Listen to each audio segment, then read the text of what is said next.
What is going on, guys? Sensor here, and today I'm bringing you a team scrim against Optic Gaming. This is the newly formed roster we have, or it's easier to just say we replaced one player with one player. So this is now a new roster. We're Saint, not Saints, and I thought the team scrims overall went pretty well. We did lose map count, I think like 6-2 or something, but we lost every single game like by 20 or 30 points in hard points, 6-4 in search and destroy. We played every single map in mode for the most part. I think we left out one search at the end, but yeah, most of the games were really close. This is one of the games that we did win against them. Like I said, they did win map count like 6-2, I think. I don't know, I don't remember, but we played really well. I think Saints played really well as well. And once we like work on our start-offs and what we're going to be doing and play a little bit more together, we're going to be straight. I have a lot of confidence in the team. I know that all of these players are playmakers. They all have good gun skill and smarts and awareness, so it's just a matter of time and a matter of practicing enough to get all of the chemistry and everything together. So we do like this new team. I think with Saint, the team plays different. I think we play a little bit better and capture the flag. It was really a weak point for our team. With Saints, we were really good in hardpoint, and our CTF game was horrible, and our S&D was alright. And with Saint, our hardpoint is just as good as it used to be. Our CTF game, I think, improved, and our S&D game is there. We just need to go over start-offs and strategies because it was our first time playing as a team, and Optic's a really good CTF and S&D team. So we did take this CTF against them, and we played standoff. We lost 3-1, but they got 2 flags off counters, and I know it's kind of stupid to make excuses, but that's probably the frustrating thing about CTF.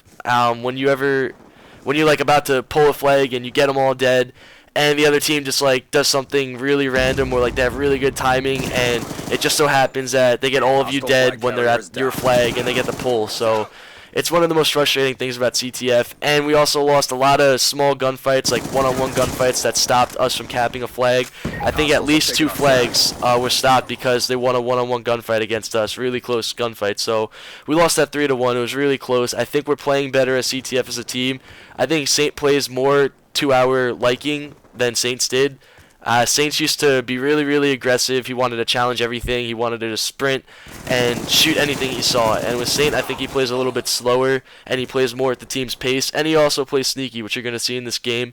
I think in the stalemate right here, he goes down, Fierce picks up the flag, and you're going to see Saint play sneaky, and we're going to get a return and a flag cap. So I do like his playing style. I do like his attitude. I think he has potential. I don't know if I said this already, but he does remind me a lot of myself.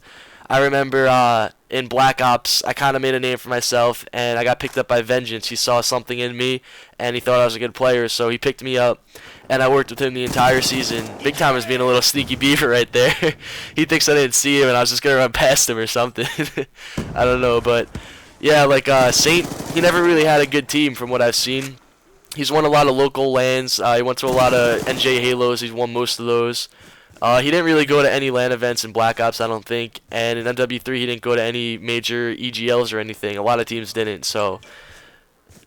And then Black Ops, he placed top 12 at UMG with Adversity, and I don't know what he did in Frag Cup or Online Qualifier. I don't even think they play the bracket with CW Clockwork, but I think he just needs a chance with good players, and now he has his chance. I think me, Bob, and Fears are 3 solid players. I think we're all 3 underrated players. No one gives us credit because we have nothing to show for it.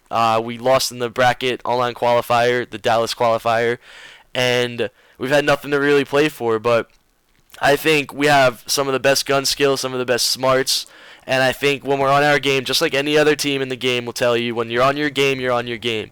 But I really think when this team's on their game, they're going to perform. So now Saint has 3 really good teammates. We have really good gun skill, like I said, good smarts, and now it's his time to shine, in my opinion. He has to just, show up and do his role, and everything's going to fall in place. I think he had one really good map. He went like 40-something and like 20 on a raid hardpoint, and we lost it by like 7. So he could go off, This is Optic Gaming. They're one of the best teams in the game. Everyone knows Optic's one of the best, and he went off against them. So he has that potential. He's a clutch player. And I'm going to stop talking about Saint now. I think that's enough. I already talked about the roster change and why it happened in my previous video. If you want to go check that out, if you haven't heard it already, go to the previous video and check that out. But moving forward, I think as a team, all we have to do is practice. It's kind of going to suck because the next couple of days, tomorrow's Thursday, I have work from 5 to 11, and on Friday it's Bob's birthday, and he doesn't want to play at all on his birthday, so we can't play Thursday, Friday, and on Saturday I have work until 8 o'clock, and I have plans to go out after 8, so I don't want to cancel those plans, and the next 3 days we can't scrim, and Dallas is, I think, in 2 weeks from Thursday, so 2 weeks from when I'm going to post this video is when we're going to be leaving for Dallas, so out of those 14 days we have left, 3 of them we're not going to be able to play, so we only have 11 days collectively to play before Dallas, so we have a lot of stuff to go over. We got to get our shit together, for lack of a better term to say. We really got to go over our search game.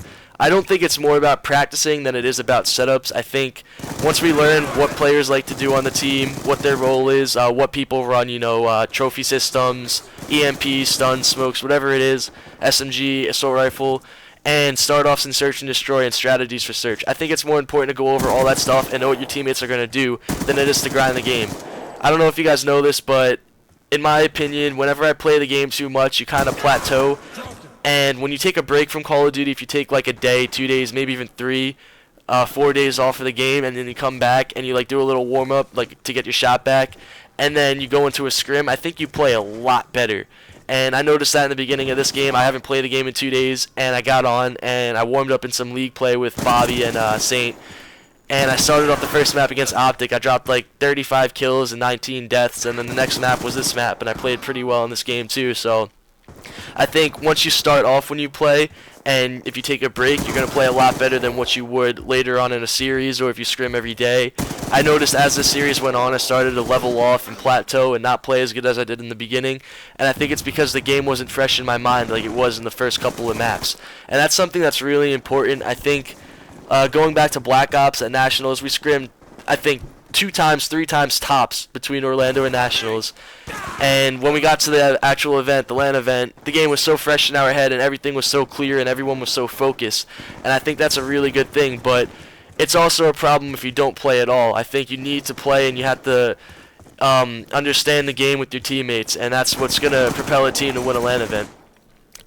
Open bracket, so it's going to be really, really tough knowing that for Eco just be Complexity, so the open bracket's going to look really strong. We have Complexity, Optic Gaming, Team Envious. These are some of the most powerhouse names in Call of Duty with the best talent on the teams, accomplished players all around the board. And then there's Next Threat, there's Obey. I don't know who else is in the open bracket. I'm sorry if I left you out.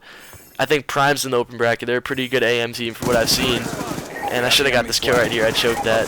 But, yeah, there's at least 4 to 6 good teams that we're going to have to face in the open bracket. We don't know how the bracket's exactly going to be set up. Nobody does. I'm hoping to get some information on that whenever this Dallas qualifier ends and they have the open bracket set up. It's going to be really interesting to see how MLG does seed the teams, how they put pro teams against each other, and what rounds they're going to put them up against each other. So it's going to be really interesting knowing that out of my team, out of Complexity, Envy, Optic, that's 4 teams right there. So who knows if even they're going to put all of us in different sides of the bracket that we'd be able to come out together and win the open bracket and get the 4 seeds. Who knows how it's going to work out, but there's going to be at least 2 to 3 pro teams guaranteed to start off the event in the losers bracket without even having a seed or anything. So that's kind of tough to know. Like I said, it all goes back to the Dallas online qualifier bracket that they had. It was just a really, really bad mess. I think they could have fixed it by making it a best of 5 and not having a random seeded bracket, and also banning 1,000 cap 40s, mostly the cap 40s, but those aren't as big of an issue as making it a best of 5 and the random brackets, because obviously if it's a random bracket, there's going to be pro teams playing each other's in the first round, and the cap 40s is just a mess.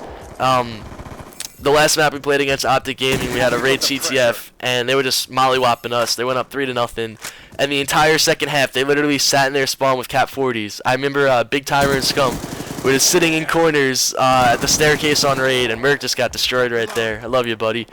I remember I was just running up the middle of the map, just screwing around at this point. I'm just laughing at the game, and I'm just running around, and I see like Scump in one corner, I'll kill him, and then Big Tower will be in another corner just waiting. He won't even challenge me, he'll just sit there and wait. So they were just screwing around with the cap 40s. I don't know if they were taking it serious or not, but it was a very good strategy, and maybe teams are going to start doing that. So the game needs to change, and a rule change needs to be put in place, but Who knows when that's going to happen? Probably not before Dallas or COD Championship. So this is what we got to do. We have to adapt to the game, get used to the game, and play as a team, and hopefully we'll come out on top. I have a lot of expectations for this team to do well at Dallas. I definitely want to go to the COD Championship, so it's definitely top 8. And this gameplay is about to come to an end. I'm going to jump shot this corner. One of them's not even playing. This guy's just chilling there. We win this 2-0. I played really well. We like Saints on the team, and we're hoping to do big things in MLG Dallas. So subscribe to my YouTube, like the video, and I'm out. Peace.